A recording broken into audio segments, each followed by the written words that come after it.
இதே போல மேச ராசியில் உள்ள ஆண்களுடைய தன்மை எப்படி இருக்குன்னு தெரியுமா?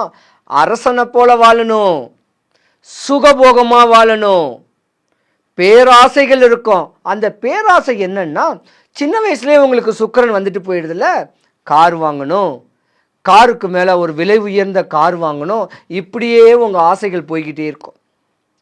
பூர்வீக சொத்து, ஒரு குறிப்பிட்ட காலத்தில் ஒரு 35 ஒரு 45 வயசில் பூர்வீக சொத்துகள் வரும்.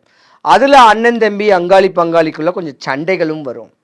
அதையும் மீறிட்டு மனைவி பேச்சை கேட்டு நடந்து தன்னுடைய குழந்தைங்களுடைய அரவணைப்பிலிருந்து வாழ்ந்து இருந்தீங்கன்னா இந்த மாதம் மேச ராசிக்காரங்களுடைய வீட்டில் சுப நிகழ்ச்சிகள் நடக்க வாய்ப்பு இருக்குது.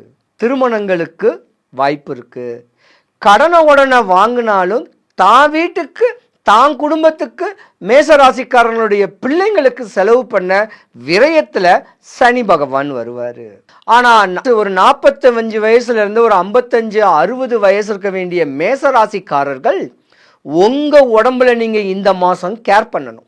ஏன்னா உங்கள் உடம்புக்கு ஆரோக்கியம் குன்றக்கூடிய மாதம் இந்த மாதமும் அடுத்த மாதமும். அதனால முறையான ஒரு உடற்பயிற்சிகள் செஞ்சு தேக சுத்திகள் பண்ணி தெளிவு பண்ணிக்கிட்டு வந்தீங்கன்னா வரக்கூடிய மாதத்தில் உங்களுக்கு காசு பணம் விரயமாகாது. புது புது புது புது ப்ராஜெக்டுங்களுக்கெல்லாம் சக்ஸஸ் ஆகும்.